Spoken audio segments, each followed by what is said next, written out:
It's my honor and pleasure to be here today, experiencing this vibrant, this stimulating conference, this stimulating community. It's my honor to also have the opportunity of sharing our perspective, our work on computers and education, especially putting teachers up to the front of relevance. Teachers are indeed a very relevant agent in education. And I will be proposing for the keynote the question, how can we support the teachers? While I will be exploring our answer to this question, I will be presenting the work of the research group that I coordinate at Universitat Pompeu Fabra, together with collaborations and different projects with other partners in Spain and also collaborators in other international universities. So, the research group that I coordinate is TIE. We are interdisciplinary and international research group researching on advancing technologies for teaching and learning. Our research group is based on an ICT department, an engineering school at Universitat Pompeu Fabra in Barcelona, Spain. UPF, Pompeu Fabra University, is a public young urban international university, and you are all welcome to visit us. Our research group, as I said, focuses on understanding how to advance technologies to support better teaching and better learning. And in most of our research projects, we tackle this common research question: how can we support the teachers? Indeed, we are living challenging times. I was mentioned in yesterday's keynote. In terms of how technology advances, we are living also interesting times. Also, which can also be challenges. So my question to you, before I start elaborating our own answer to how can we support the teachers, is how do you imagine, how each of you imagine the role of the teachers in future learning environments? And those of you willing to participate in this very short activity that will allow me to show you some, to further elaborate later some of the concepts that I'm sharing with you. You can just connect to this link. You also have a tour, and you will get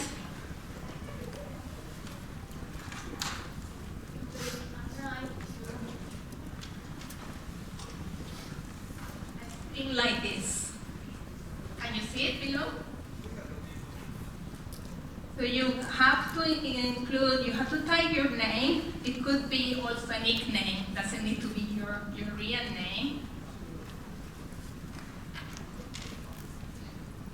And when you will log in, you will see a screen, a simple screen with a question: how do you imagine the role of teachers in future learning environments? I'm sure if you have your own answer from your particular research and practice perspective. I'm seeing that for the moment there are 7 people connected. I need less than people for the activity to start, so please keep connected. Now there are 11 people, so the activity will be starting, and the activity is limited in time. So please, there are 3 minutes to complete the activity. Type your answer.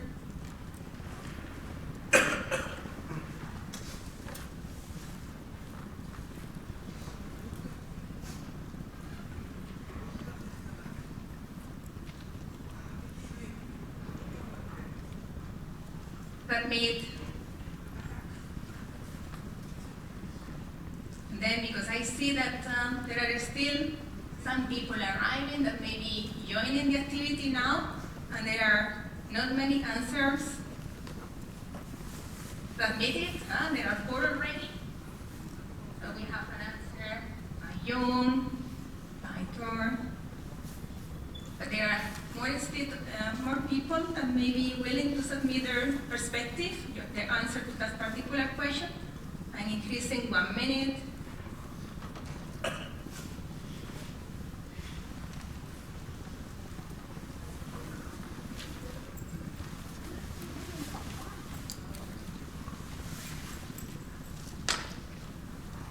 And because there is limited time for the talk, I'm coming back to the slides and will the activity just follow for those of you willing to engage. This is a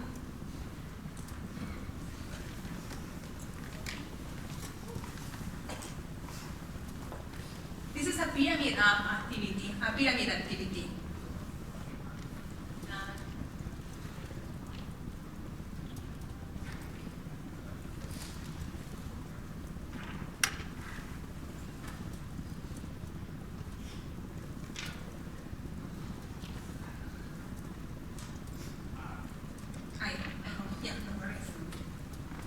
This is a pyramid activity that is supported by Pyramid App. As you have seen, the first stage in the activity is to submit an answer to the question that I propose. That could be any task be designed by the teacher. And then all the participants are joining in small groups in the first level of the pyramid. And then they have the opportunity to peer review the submissions, the answers by other participants in the activity. After the review, some of you may be already been submitting the answers, and will have the opportunity to see the answers to my question from other participants in the room. Then this same group will have the opportunity to further discuss about the answers by looking at the level of agreement or the level of controversy, of confusion, or different viewpoints on the activity, and elaborate together a common answer to this same question. This can be moving across the pyramid in different levels, where small groups are joining in bigger groups, larger groups, until maybe the whole class is working together on a single agreed answer, or the pyramid have less levels depending on the design decisions of the teacher. And this is an example, even this is a kind of very simple example, but we have studied that even this simple activity, this simple example, comes with many benefits. Of course, it captures the attention of the participants in a learning session, and it promotes active learning. It enables every single individual participating in a learning scenario to recall and practice their prior learning of what has been tackled during a learning session. It enables individuals to elaborate their own self-explanations and to collaboratively create joint explanations to the questions proposed. It triggers knowledge-intensive social interactions that can lead to learning by looking at different perspectives, sometimes leading to controversy or confusion detection that is very helpful for the teacher to further continue the activity being proposed. It's inclusive because all the students can participate or have the possibility to participate in the activity. It promotes a sense of responsibility because the students feel they really need to peer rate, to peer review the submissions being done by other students, for example, and it also triggers a positive stress because of the time, the activity sequence and the time being controlled by the teacher. A very simple activity that comes with many benefits. But now, the topic of the talk is how can we support the teachers? And I will be able to see later, to monitor later your own answers. And I will be proposing our own answer to this question by discussing first what are the teacher tasks, but what are the teacher tasks that we want to support with computers in education. Our perspective is oriented towards what we call the learning design cycle. is a designer. The teacher designs activities for their students to learn. Then the teacher implements these activities with their students, and the teacher evaluates the impact of those activities, and many times the teacher is expected to consider this evaluation for redesign purposes. Learning design is a field of research and practice that studies how educators design, say, the best possible environment for their students to learn. And in this design process enable a documentation of the design ideas to facilitate their evaluation, their redesign, and sharing. Now, what can be designed? Or let's start first with what cannot be designed. There are several frameworks that articulate the thinking about learning design. I will use the ACAT framework by Goodyear, Campayo, and Ioma. This is the Activity Center Analysis and Design Framework. What this framework suggests is that the student activity cannot be designed. This is what emerged and learn time. What can be designed is, however, how we interact with knowledge, how students will interact with knowledge. So this is the systemic design, the concept level and the interaction with knowledge. It can be designed, the social level where the activity has to be conducted individually, in dyas, in groups, in teams, etc. It can be designed, the set, with the tools, the resources, the spaces in which the activity is expected to happen, all in alignment with expected learning outcomes. I will focus on the case of designing for collaborative learning, which has been my main focus of research for 20 years. In collaborative learning, in computer-supported collaborative learning, we know that free collaboration does not necessarily lead to learning, and therefore, learning design needs to happen for increasing the probability of social interactions that trigger productive learning.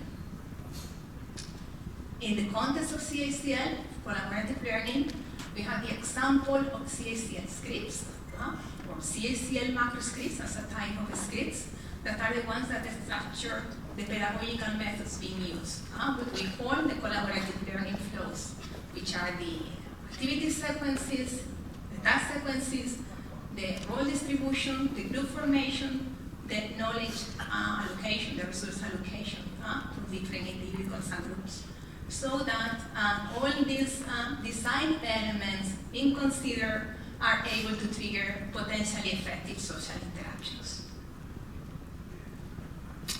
Now, how can computers support teachers in learning design by considering the notion of learning design and in particular the case of collaborative learning?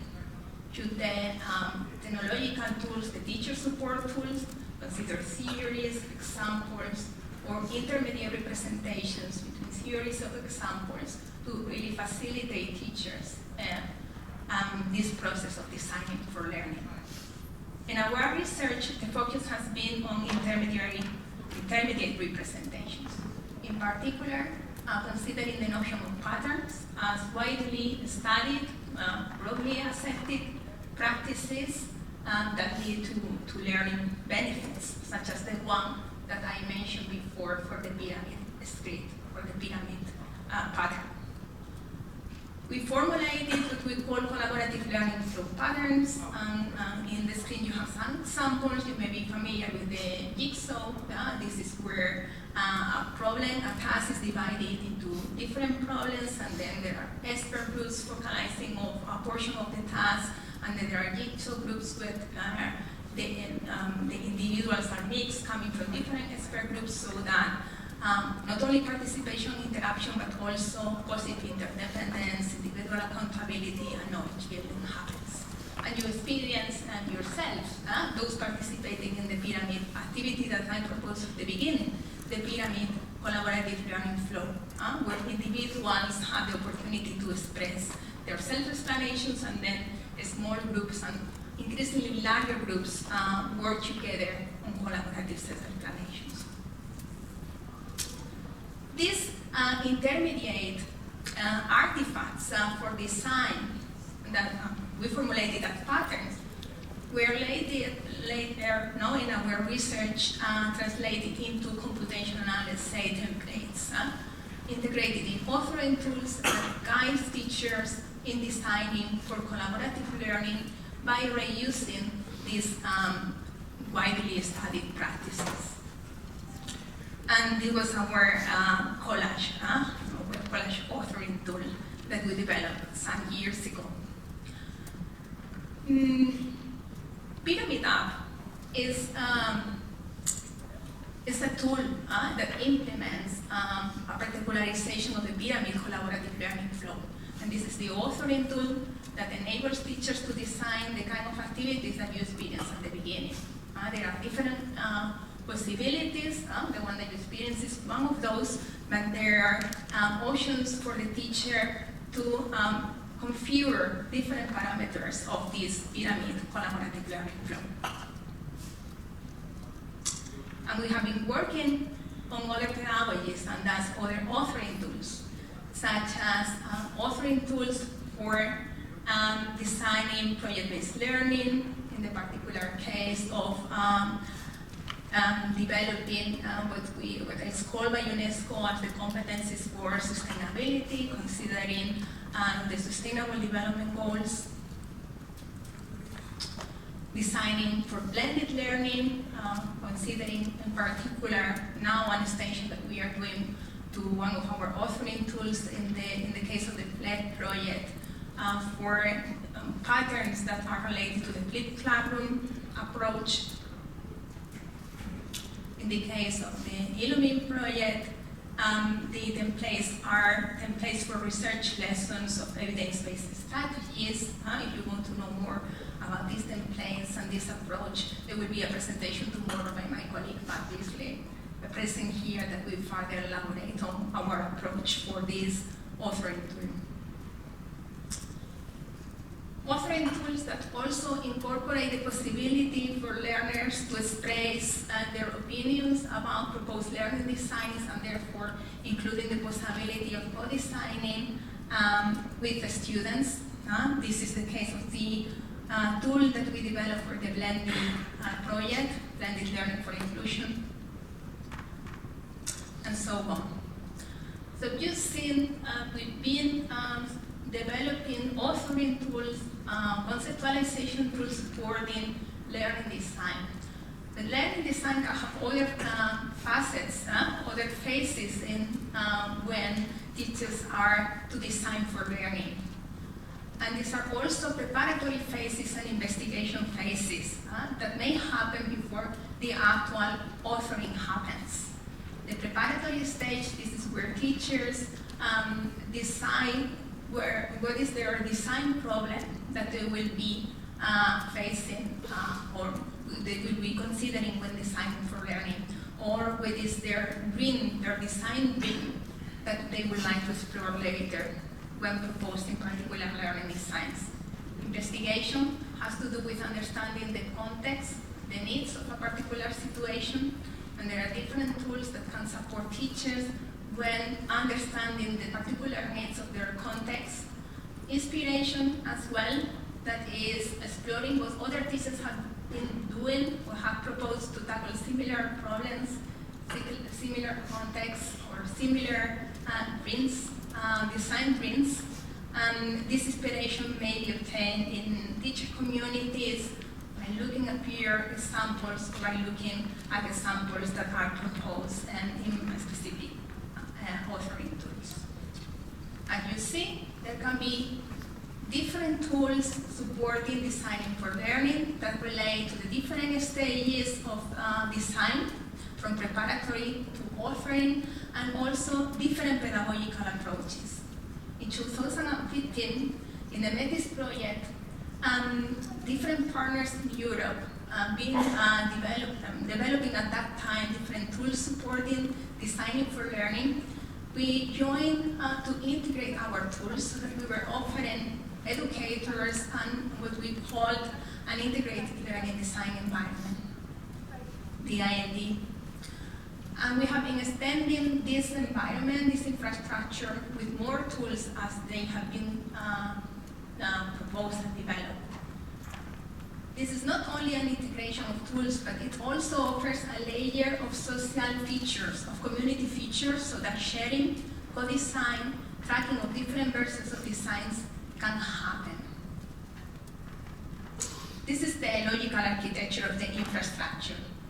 What is important is that we offer social services for this community layer that enables collaboration between educators in the community platform, creation and exploration of designs using different learning design tools, publishing and implementing in virtual learning environments through adapters that enable a level of interoperability between design and also enablement systems. And this is an infrastructure that we have been improving for years now in different projects, serving also different needs.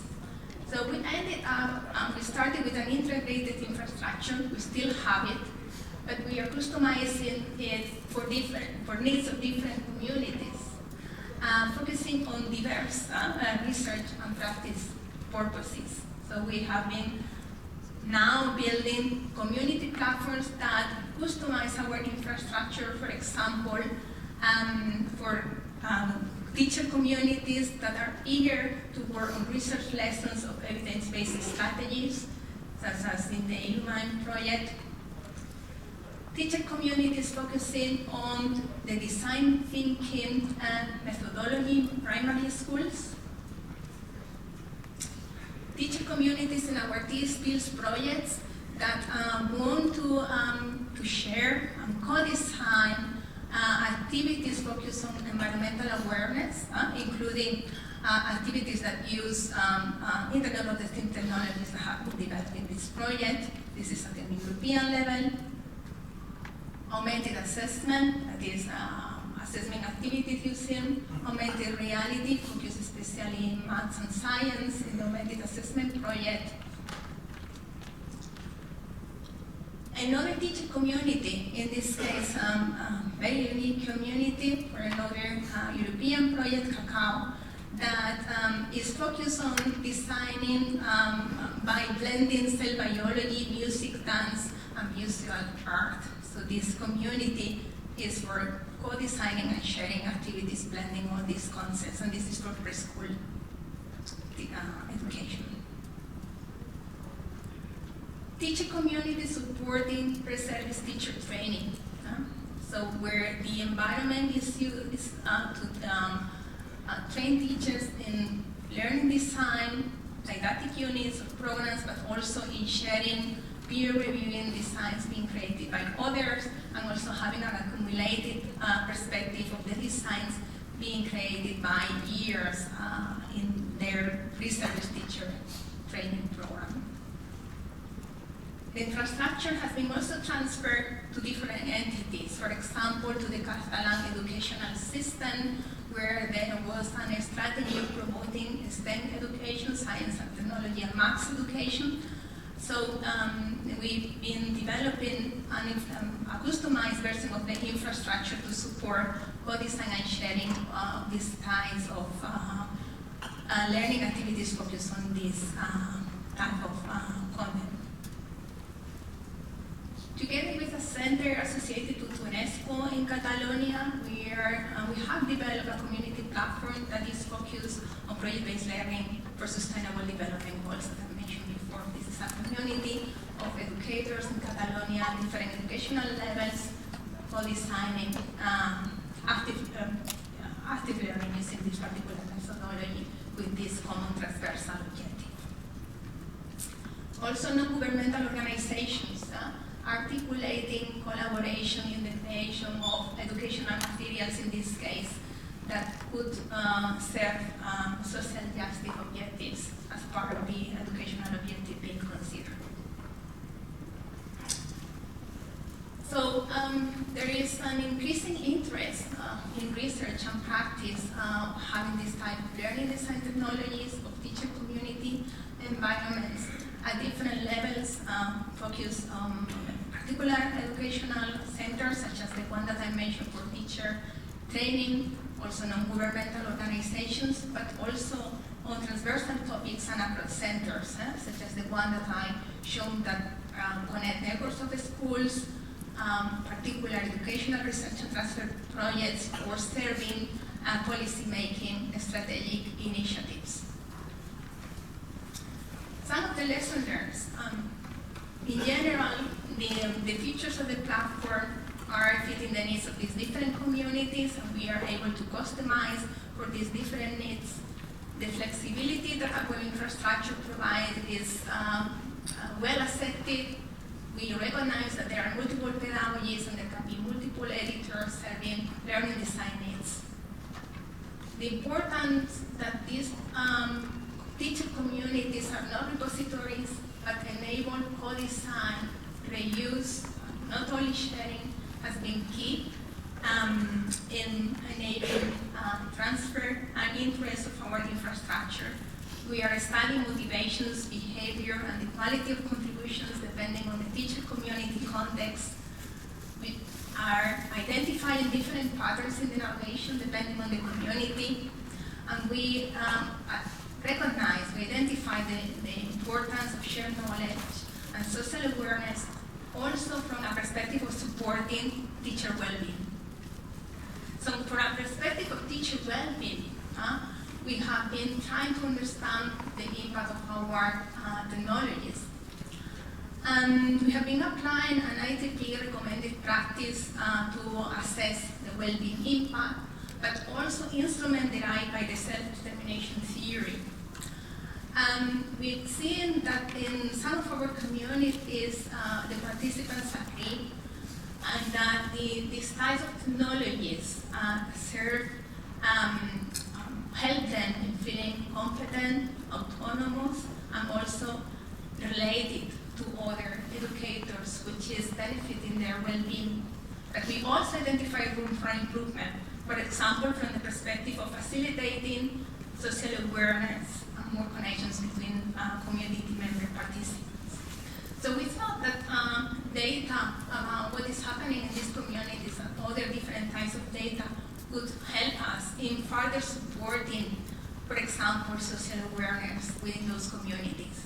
We were using data to evaluate and understand the processes, to evaluate our technologies, but not really to to nurture features of our design technologies and community technologies. So this is where we focus on learning analytics.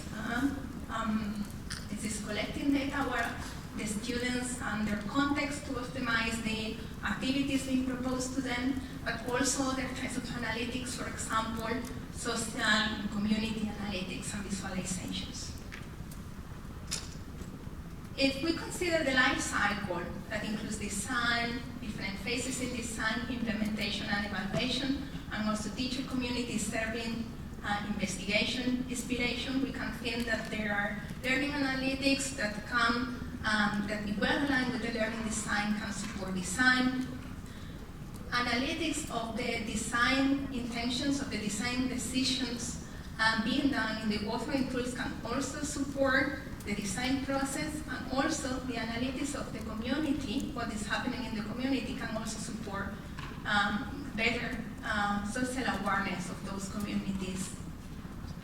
This is how, with colleagues from other universities, we propose what we call the analytics layers for learning design framework, where we say that not only learning analytics, but also design analytics that are metrics of the pedagogical decisions that can be observed in the learning design artifacts, but also the metrics and patterns of the design activities happening in the communities can also support the design for learning process. We saw that the interactions between layers are especially interesting. So design analytics can serve as a framework to interpret the learning analytics. Learning analytics support design analytics of redesign, and so on. I will be elaborating on these different functions of case or use cases that enable the interactions between analytics layers when supporting learning design. In our exploration of how analytics can support learning design, we have been using an approach of human-centered learning analytics, or human-centered analytics. So we have been involving the stakeholders and in the design of the analytics that could better support the different use cases that I mentioned before. The perspective was essentially analytics for awareness and recommendation if we consider this human-centered approach. So when designing an analytics approach, in particular an analytics dashboard for teachers' communities, we focus on how to support the social awareness that was identified as a need in the communities that we were supporting. Social awareness for mutual inspiration. So we were identifying in cycles using design-based research, which are the analytical indicators and the visualizations that better serve social awareness in teacher community platforms. So this is how we iterated these different analytics visualizations and indicators approaches for the ILD integrated learning design environment infrastructure. Final version of the dashboard, after 3 iterations involving members from 4 different community contest community platforms, provided our results indicating that the social interactions increase in the communities by providing these dashboard visualizations, that the members of the communities save time when orientating themselves in these communities and when seeking for inspiration, and they were increased willingness in building on others' contributions. This is for community analytics. Now, a case of design analytics. Design analytics is about metrics of the pedagogical decisions, of the pedagogical intents that can be extracted from the design artifacts, from the learning design artifacts. So for example, in this case of the Ed Campbell authoring tool, that was the design tool supporting design for blended learning, we try to provide awareness of design decisions during the design process. So there was a space in the authoring tool to visualize analytics of the accumulated design decisions, different intents. So for example, you see here the type of, the analytics of how many tasks are proposed in class or outside the class, or the different types of assessments that have been proposed within a particular design, just as an example. These visualizations and the analytics were co-designed with teachers using this participatory type of design sessions. And we combined this interaction, we consider these interactions between community analytics and design analytics to also offer aggregated understanding of pedagogical intents in several designs. So for example, within schools, willing to understand which are the pedagogical decisions being taken for the same group of students, but by different teachers, and designing for the same group of students, then analytics could be computed by aggregating different designs under analytics. This is another case of design analytics. It's contextualizing the same authoring tool, but it's a different use case. In this example, the design analytics was not that much focused on the methodological decisions, but more on the content level, on the knowledge-based level. So it was a case for programming activities. We were providing visualizations that were uncovering facets of the activities being authored from this knowledge-based content level perspective. So while designing, the teacher was able to see for each type of knowledge-based indicator how many activities were already considered in their design. Our results showed that this type of design analytics being offered on the fly while designing for learning allowed teachers to reduce the cognitive load, especially in terms of mental demand while designing, It facilitates the choice of the most appropriate activities without affecting the overall design time. Overall, it improves the quality of the learning design and helps avoid design errors. Now, with learning analytics. Of course, with learning analytics, when also in their interplay with design analytics and community analytics enables scenarios of teacher-led inquiry into their students' learning. Because we can also, in this community environment, collect evidence of design's impact across different reuse of the same design approaches. It also offers opportunity for community inquiry.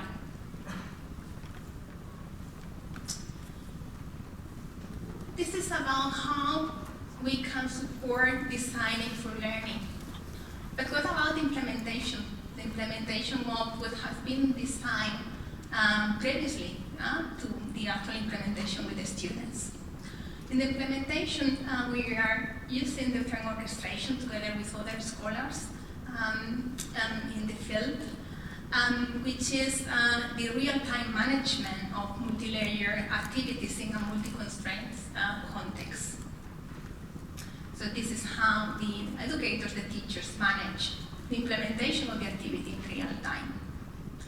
And you experience, or some of you experience the pyramid activity supported by Pyramid App.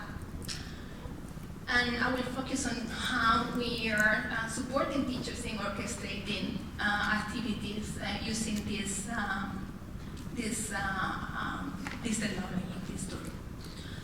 Pyramid App, we have been exploring its use in multiple different types of classroom activities, also while embedded in what we call narrative scripts, that are longer scripts with a narrative and social media, educational social media interventions in the context of the Courage project, and there is a partner also present here in the room. The use of the Pyramid App has been also explored in massive open online courses as a social learning opportunity that was offered together with other opportunities for social learning in the Future Learning Commons platform. The orchestration challenges were different in the different scenarios that I mentioned before. So of course, the requirements for orchestrating in larger scale scenarios are different than the challenges that we find in small scale activities. So to support orchestration in these scenarios we have been exploring different types of orchestration technologies that where the machine sometimes is more in control and the human is more in control depending on the scenarios or the approaches we wanted to explore. In terms of orchestration agents, to support this real-time management of the collaborative learning activities and adaptive groups, we have been exploring mechanisms for elasticity and dynamism of the flow of activities and the group formation, and also the integration with activities happening in other spaces, so that predictions of how the groups will be working in the pyramid are computationally computed for adaptation in the pyramid app. But currently, our research is more focused on the small scale classroom scenarios where the human is more in control with the assistance of the machine. We have been exploring orchestration dashboard for the pyramid app, and there we have been comparing different supports. The mirroring approach for dashboard, that is simply presenting the information so that interpretation, the sense making is for the teacher, and guiding support that is relying on alerts that highlight critical moments, and advising features that provides not only the alerts but also further advice to take the actions. Our recent question in this orchestration research has been asked for other scholars also in our communities, focus on what we call the teacher orchestration load. And we want to explore what is really orchestration load and how can we lower the burden of this orchestration load. And we say the orchestration load is what reflects the teaching attentive processing during collaboration, during classroom orchestration.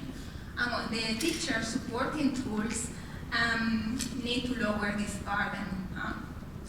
So we have been researching on how teachers can make dashboard information actionable, how the analytics may be different when we move from learning design to orchestration, or learning redesign to orchestration. These different approaches to the dashboard, mirroring, and guiding, and how they influence orchestration, also from the perspective of teacher well-being, and in particular, the teacher orchestration load.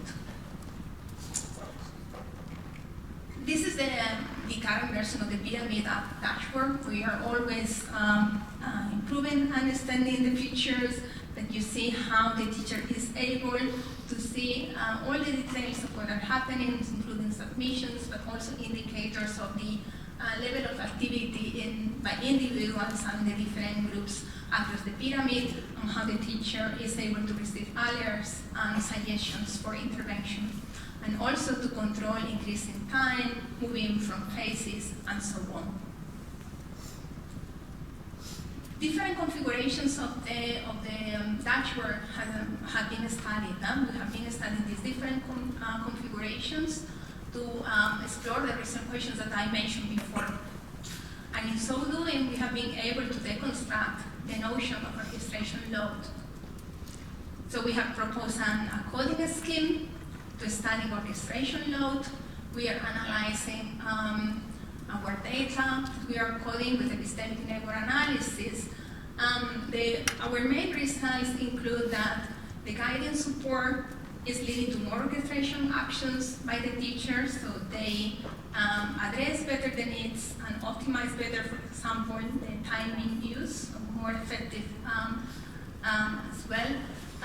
More targeted interventions are at the individual and the group level, and the alerts do reduce and not increase the cognitive load. This study also enabled us to deconstruct the orchestration load, the tasks that the teachers conduct when orchestrating. This includes situation evaluation, goal formation, and action taking. We have experience in multimodal learning analytics in different contexts, for example, studying the effects of the design of learning spaces, for example, the table shapes for different student ages, group sizes, and so on. And we use this experience in multimodal learning analytics to also estimate orchestration load of the teacher. So we are currently exploring the use of electrodermal activity and heart rate variability to measure and understand more in details the factors affecting orchestration load. So we see that electrodermal activity really showed that activation in teacher actions related to orchestration. However, we are seeing that the orchestrating with pyramid up in general does not significantly elevate teacher stress levels. So there are reasonable stress levels while orchestrating learning activities using our app, depending on the class size.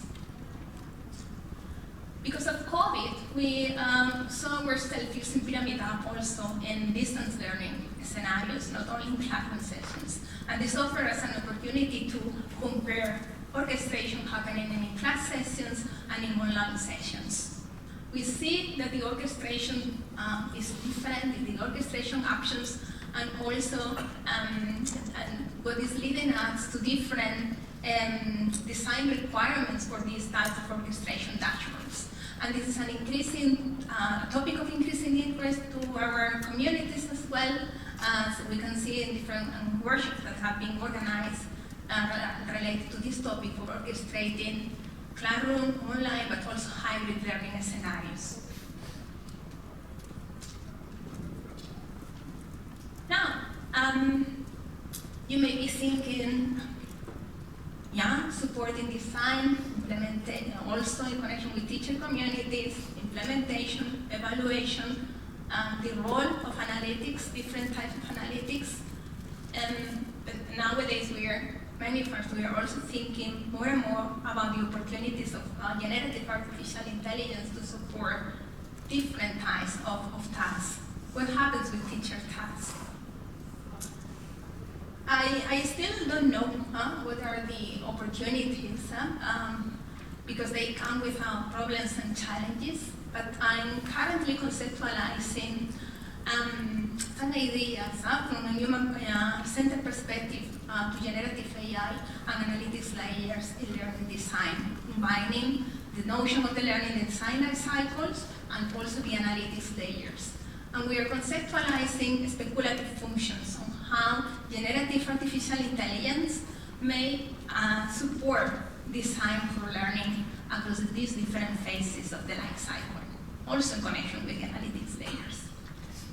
This is the current conceptualization, but open for exploration, as I said, not without challenges. So the generative artificial intelligence can serve as a co-design facilitator, guiding role-play stakeholder discussion, for example, with adaptive stimulus questions for design problem identification, can serve as an inquiry analyst, generating options about the student's characteristics and needs in relation to the problem for the team to iterate towards deep investigation of the context, can serve as an inspiration hub, for example, offering conversational browsing of designs in a community platform or extracting patterns from designs, can serve as a design tutor to generate immediate feedback about how to increase the potential pedagogical rigor and quality of the designs, or as a prototyping consultant to assist when finalizing the creation of designs, when revising tests, enriching with images, generated, adapting to several formats, or generating code, computational representations for platform interoperability. Can also serve as an interactive evaluator, facilitating a dynamic analysis and human readable explanation of a student's process. So to conclude, we are part of the people in charge of answering that question, of influencing what will be the role of teachers in future learning environment. The perspective being proposed in this keynote, our perspective, is that teachers have to be active agents caring and co-designing for better learning, but they can be supported by technologies, including learning design technologies, and I mentioned options for authoring tools and community platforms, orchestration technologies, for example, dashboards, different analytics layers, learning analytics, but also design analytics and community analytics, and maybe artificial intelligence functions. I mentioned some are speculative. We have to assess possibilities and limitations. If the smart teacher support tools are to support actual practice, they should be honest, being aware and transparent of their limitations. They need to respect human centrality, teacher centrality, and agency in the design process.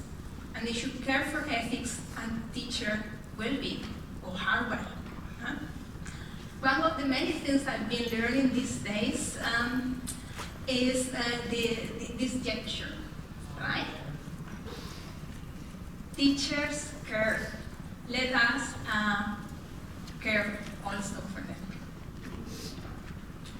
Arigato.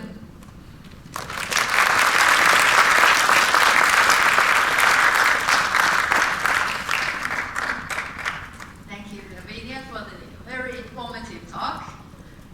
And we have time for questions. So please raise your hands.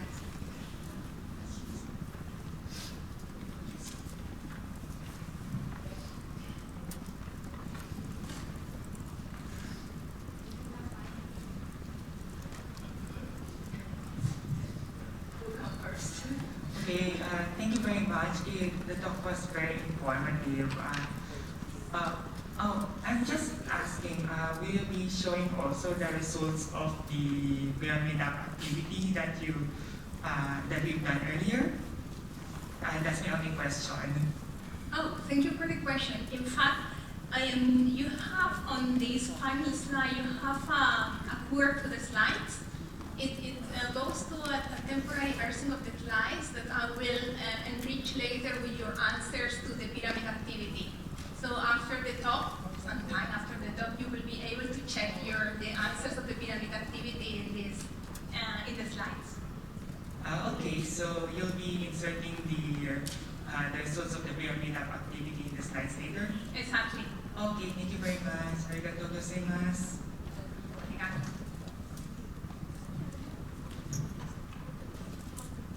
Thank you. Do we have more questions? Oh, that's Kurt.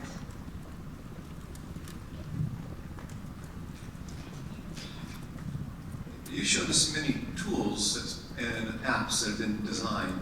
Can you give us, again, remind us of the scale of the group, of the teams, and the participants that are involved in all of this, and the number of years, you said 2 decades, but intensively been developing, I assume, for the last 3, 4, 5 years. Can you give us kind of the recent history and the scope and size of your teams? It depends on the case. So, for example, in the case of the pyramid app, we have been doing research with different group sizes. I don't know if this is a question, from small classes to large classes over 100. And also in MOOCs, there were, more participants, but it was happening, more with different pace. In terms of the teacher community platforms, and teacher communities are at the level of an educational center or as a project. So very small, only teachers participating in a teaching innovation projects. And in other cases, such as, for example, the teacher community platform that we customize for the Catalan local government has thousands of participants of the teachers in the schooling system in Catalonia. But it depends on. This must be a real challenge to keep everyone committed to the different causes that you have and missions and so forth. I imagine team meetings are quite large. My team, you mean the team? I think in the picture I was counting yesterday we are 15, but it's always, it's always changing. We are from 15 to 20 people in the group. It depends on the projects that we have every time that we have. From senior researchers, postdocs, PhD students, and we also have research assistants, different undergraduate and graduate students, and also one main software developer, scientific software developer. We really want to develop tools not only that could have opportunities for transfer and social impact. So for us, it's very important to have this role in our research group. And even though development is also being done by assistants, by researchers, but also in collaboration with the scientific software developer. Congratulations, it's like running a mini company. Thank you for the talk. I enjoy particularly the collaborative learning tools you are developing for fostering collaboration and crowdsourcing. I was checking a bit your articles about this, but could you please tell us whether you tried different strategies for forming the groups, like homogeneous or heterogeneous, when you're doing this kind of pyramid? Yeah, thank you for the question. So in terms of group formation, we have been exploring, as you said, these different approaches using constraint optimization techniques, essentially.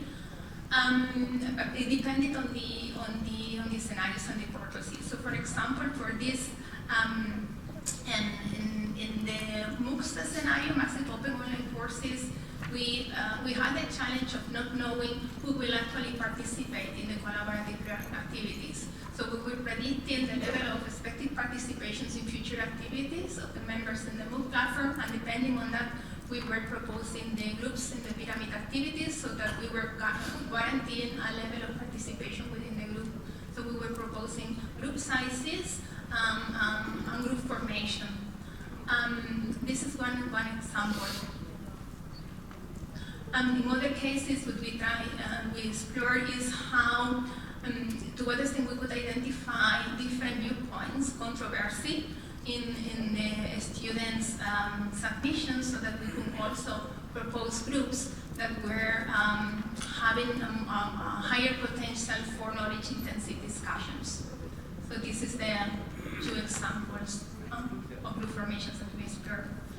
So heterogeneity from this perspective, controversy and different levels of expected participation, so a level of participation guaranteed by each group.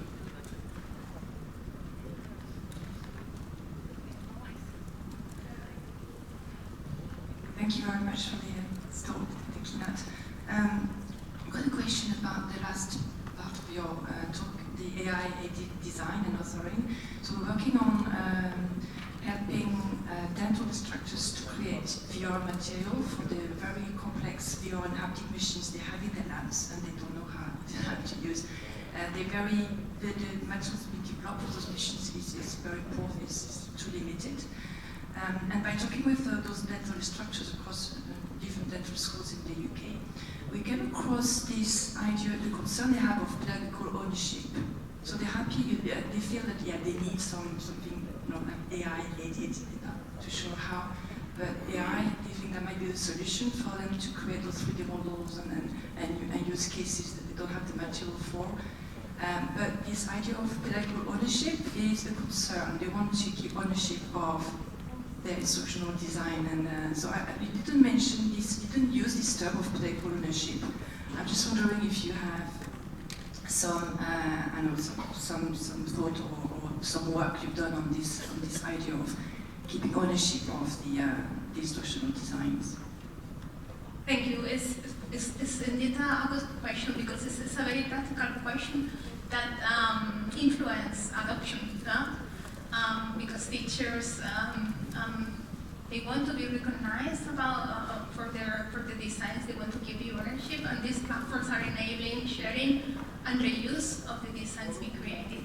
So I mentioned that we have a tracking system, and the tracking system is proposed in a way that the history of authors is always maintained and recognized, with the changes being done when the designs are being reused.